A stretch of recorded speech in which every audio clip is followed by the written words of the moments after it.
Hi. My name is Lora, and I'm doing this like real quick. I know that a lot of you don't understand why I've been doing what I've been doing. And I just wanted to say that that Nickelback did to me is not the same as like somebody breaking up with you or something. I wasn't in love with Chad, but that band messed with my mind and emotions last summer when I was minding my own goddamn business. And my neck hurts. Oh, I slept wrong. And this is what I look like now.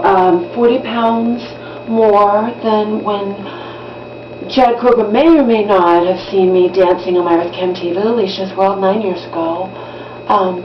But the fact is that a lot of his songs sound like me, and that was all fine and good, coincidence, but then weird stuff started happening. Like I'm at my bar that I go to for karaoke, and I hear celebrities in the house, and we have celebrities in the house, and then this guy starts talking to me and asking me personal questions, and I don't know who it was, but the thing is that,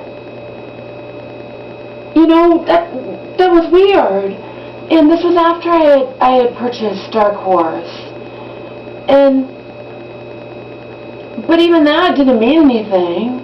And you're wondering why I didn't ask, like, who was there?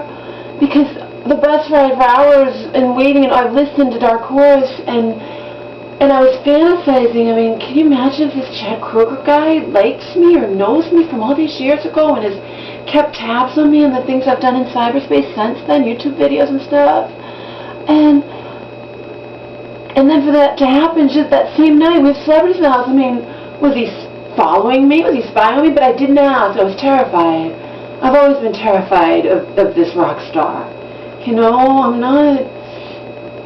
And it took everything in me to even trust that he was sincere. But what happened was when Daniel actually did talk to me a month later, when I had written some letters to Nickelback, and I said I was going to be there, and I also said, that I was going to go to Massachusetts and visit my mom, and intended to sleep with my good friend Doug. I was trying to call Chad out. If he really cared about me, then since I hadn't sex in over a year and had only been with one guy for almost 8 years, because I don't cheat, then maybe this would, force him to at least approach me and say hi, but it didn't.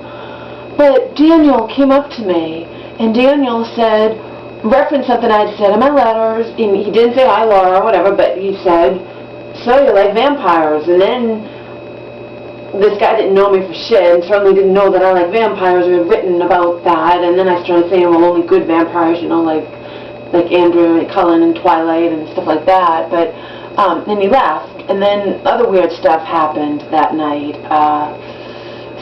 Just weird stuff happened. Like a famous actor apparently sat next to me when the bar was about to close, when it was almost ready to close, like in 15 minutes, and talked to me. And why did any of this happen? Makes me think that Nickelback is fucking with me, But once Daniel showed up, that was it for me. I mean, Chad knew who I was. That was always in my mind. And after that, everything took place in my mind. I sent letters believing that they were reading them. I listened to his songs, believed that he had written them for me. But never would have thought that in a million years if Daniel hadn't talked to me. And I know that was Daniel. I know. And I came there, I got there drunk, I was drunk, but I know it was Daniel. Daniel's pretty distinctive, The first time may or may not have been Ryan a month before, who came up to me and was saying stuff about the guys dancing on the dance floor, and, it kind of like watching porn, huh? And then I started talking to him a little bit, but there was definitely Daniel that second time. So there was no doubt in my mind that this rock star knew of me. Now, does that necessarily mean that he's in love with me? No. But in my mind, it at least meant that he sure as fuck was going to sometime come and say hi, right? At least say hi. But he never did. And then 3 weeks ago, I found out that a few months after that, and maybe before, because some people are saying that he was cheating on Marianne. I know he'd broken up with Marianne, who, by the way, was a regular woman, non-celebrity. So is Kristen Dewitt Adams. Changed her name to Adams, whatever, now. But how? I found out that he'd been seeing this woman almost the whole time I'd been writing to him. And all I have to do is ask myself, well, why'd your band members ever approach me to begin with?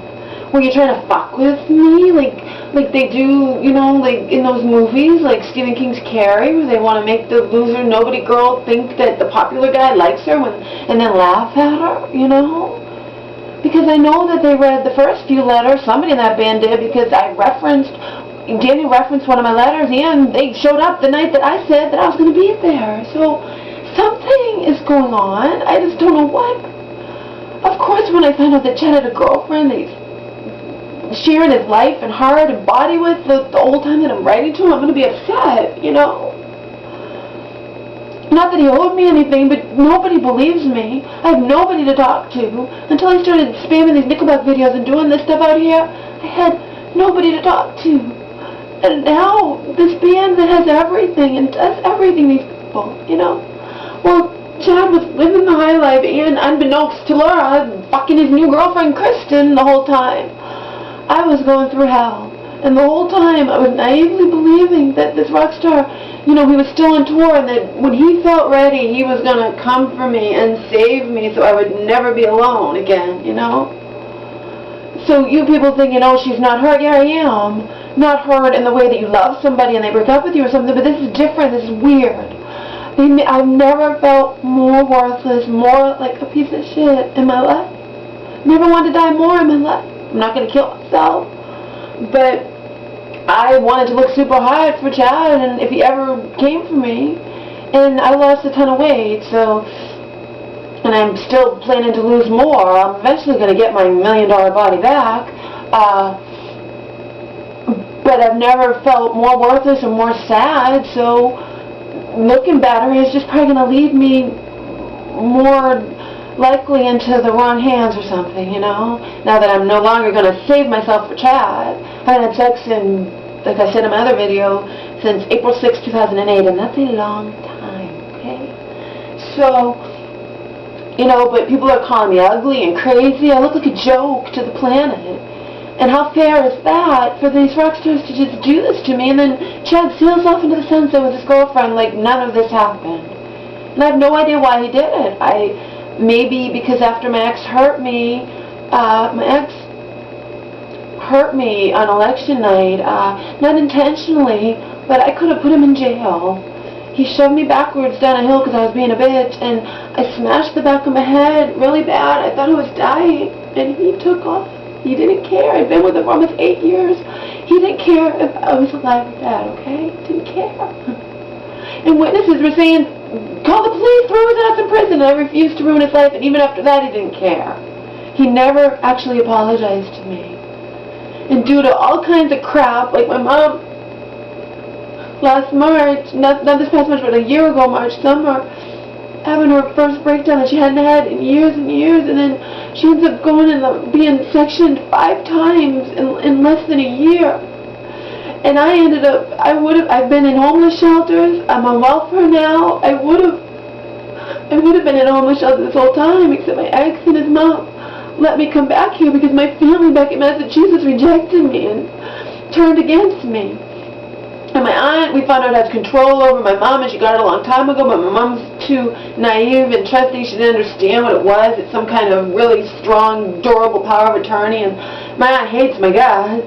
She hated when I did Alicia's World. Like I said, I used to be 40 pounds thinner, and she hated me.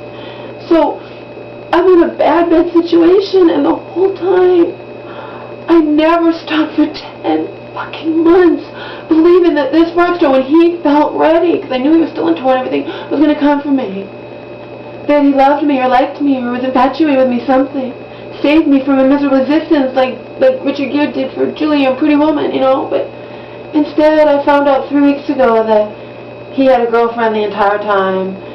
According to my sources on Answer.com, who sent me a picture of Chad and Kristen that I look at sometimes to torture myself and cry my eyes out, he's been seeing her since September, almost a year. Some people say he was seeing her even before that. Some people say he was seeing her cheating on Marianne, hadn't broken up with Marianne, and was seeing her since March or something before that September, in March of '09, and that would have been, he was seeing her at the time that Nickelback showed up at Spotlight Bar in Hollywood, where I go for karaoke nights, just to have fun sometimes.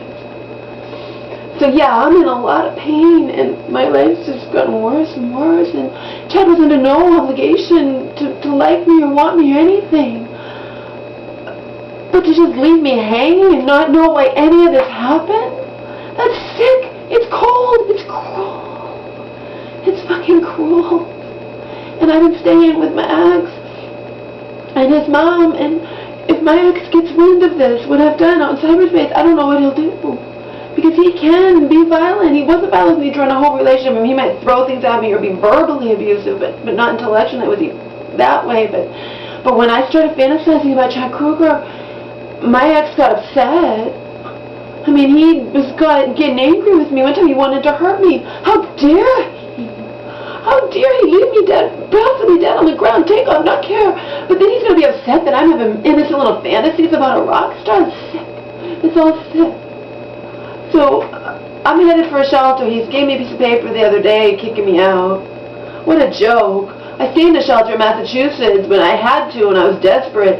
And, one guy said to me, you know what, you're so beautiful. He's like, every guy in here wants you.